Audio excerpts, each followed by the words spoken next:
और निषाद आ रहा है 11वें नंबर पर, जो कि पहले 12वें नंबर पर था।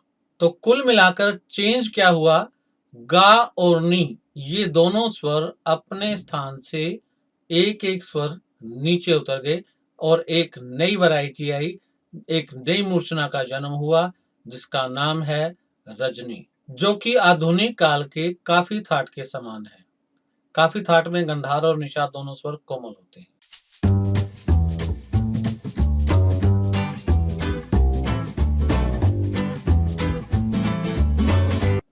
नमस्कार, संगीत क्लासेस में आपका स्वागत है और मैं हूं वीरेंद्र भारद्वाज। और आज मैं लेकर आया हूं एक बहुत ही महत्वपूर्ण टॉपिक जिसका नाम है मूर्छना।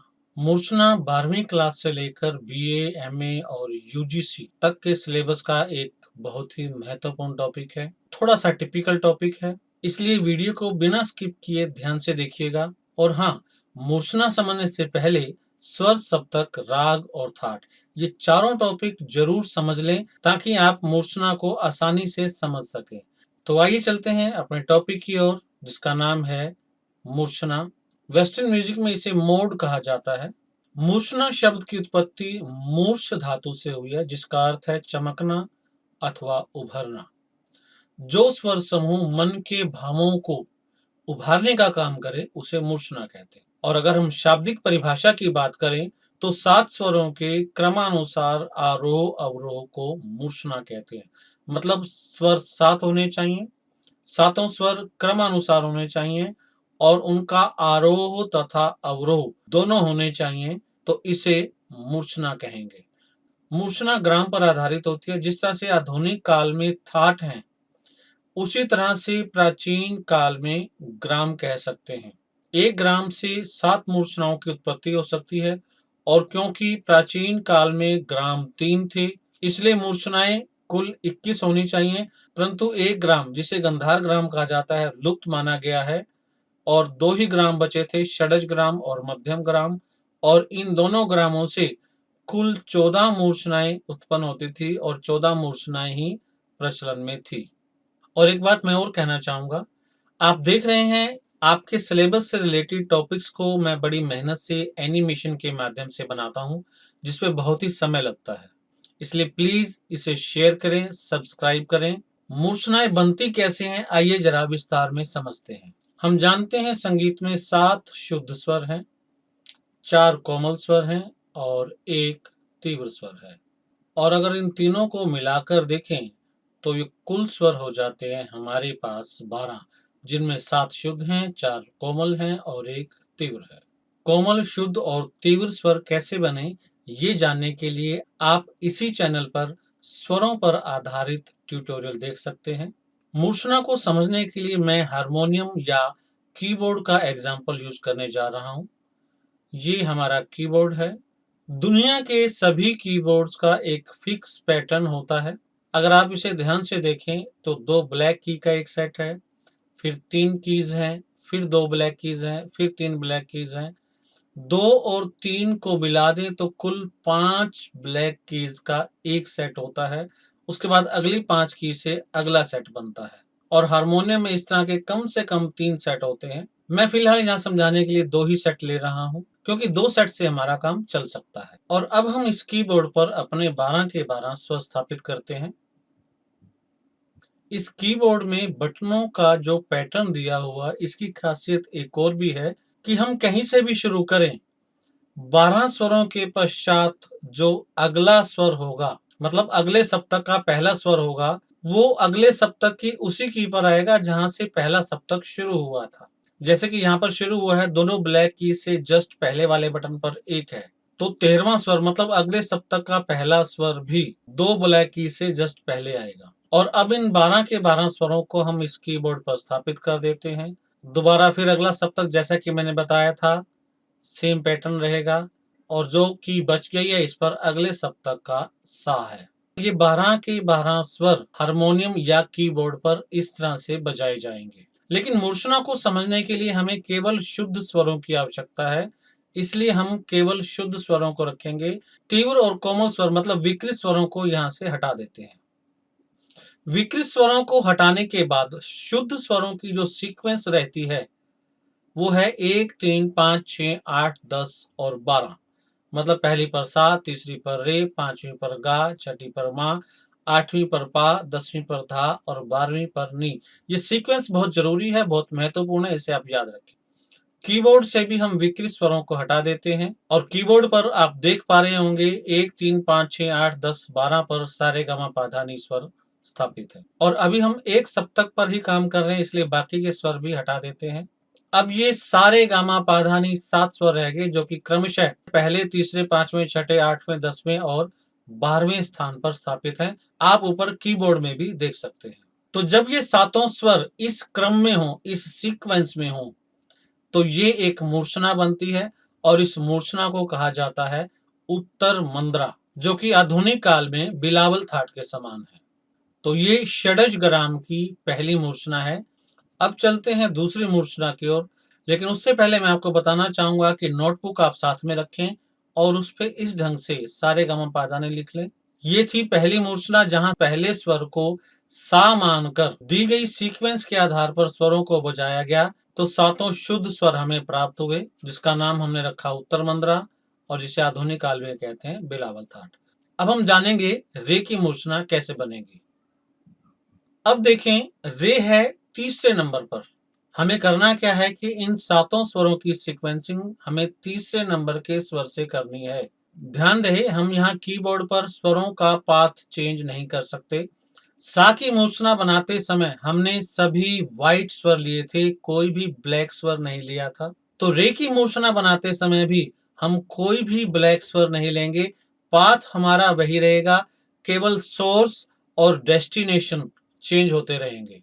तो सा की मूर्छना में हमने पहले स्वर से सारे गामा पा धा नी स्थापित किए थे।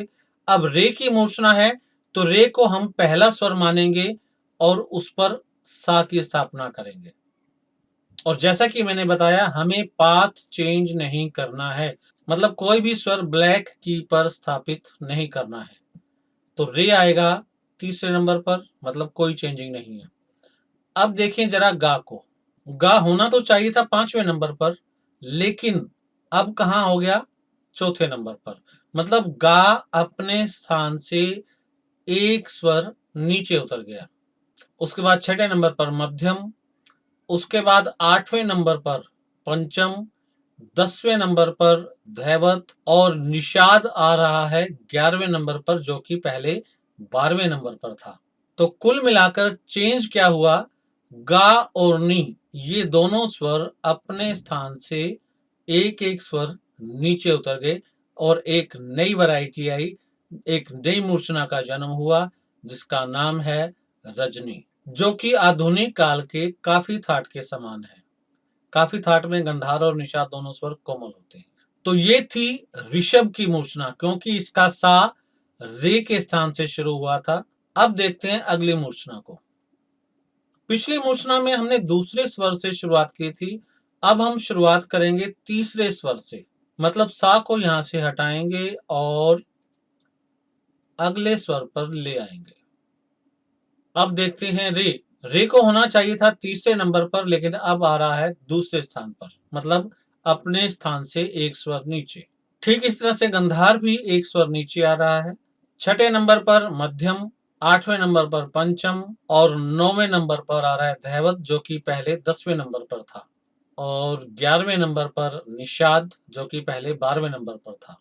अब अगर आप ध्यान दें तो चार स्वर अपने स्थान से नीचे आ गए। मतलब जो गंधार की मूर्छना है, इसमें रे गा धा नी। गंधार की मूर्छना इसलिए कह रहा हूं क्योंकि ये 5वें नंबर वाले स्वर से शुरू हो रही है और 5वें नंबर पर गंधार है। तो इस मूर्छना का नाम रखा गया उत्तरायता, जो कि आधुनिक काल के भैरवी थाट के समान है। अब चलते हैं अगली मूर्छना की ओर। अब हम सा को स्थापित करेंगे अगले स्वर पर, मतलब मध्यम पर।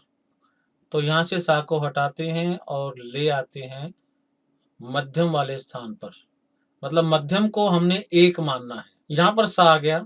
अब देखें, रे आ रहा है तीसरे नंबर पर, कोई चेंजिंग नहीं है। गंधार 5वें नंबर पर, लेकिन अगले स्वर में चेंजिंग आ रही है। मध्यम छठे नंबर पर था, लेकिन यहां पर आ रहा है 7वें नंबर पर, मतलब अपने स्थान से एक स्वर ऊंचा हो रहा है। पंचम वहीं पर आ रहा है, धैवत भी वहीं पर आ रहा है और निषाद का स्थान भी वही है। मतलब मध्यम की मूर्छना में मध्यम स्वर अपने स्थान से एक स्वर ऊपर चला गया, अर्थात तीव्र हो गया। और इस कॉम्बिनेशन से जो मूर्छना बनी उसको नाम दिया गया है शुद्ध षड्जा, जो कि आधुनिक काल के यमन या कल्याण थाट के समान है। अब चलते हैं अगली मूर्छना की ओर। पिछली मूर्छना मध्यम से शुरू हुई थी, मतलब छठे नंबर वाले स्वर से शुरू हुई थी। अब हम अगले स्वर से शुरुआत करेंगे, मतलब सा को यहां से हटाकर अगले स्वर पर ले आते हैं। और क्योंकि ये 8वें स्वर से शुरू हो रही है और 8वें नंबर पर पंचम है, तो इसे हम कहेंगे पंचम की मूर्छना। जाहिर है षड्ज में कोई चेंजिंग नहीं है। ऋषभ आ रहा है तीसरे स्थान पर, मतलब कोई चेंजिंग नहीं। 5वें स्थान पर गंधार, छठे पर मध्यम, 8वें पर पंचम, 10वें स्थान पर धैवत, मतलब कोई चेंजिंग नहीं। लेकिन जो निषाद है वहां चेंजिंग हो रही है। उसका 12 नंबर था, लेकिन यहाँ पर आ रहा है 11वें नंबर पर। मतलब पंचम की मूर्छना में निषाद स्वर कोमल हो जाता है और इसे नाम दिया गया है मत्सरी कृता, जिसका स्वरूप आधुनिक काल में खमाज थाट के समान है। और अब चलते हैं धैवत की मूर्छना की ओर। तो षडज को पंचम स्वर के स्थान से हटाते हैं और ले आते हैं धैवत के स्थान पर। तो रे आएगा तीसरे स्थान पर, लेकिन गंधार जो कि 5वें स्थान पर था वो आ रहा है अब चौथे स्थान पर। 8वें स्थान पर पंचम, और उसके बाद धैवत जो कि 10वें स्थान पर था वो अब आएगा 9वें स्थान पर। ठीक इसी तरह से निषाद भी अपने स्थान से एक स्वर नीचे आ गया।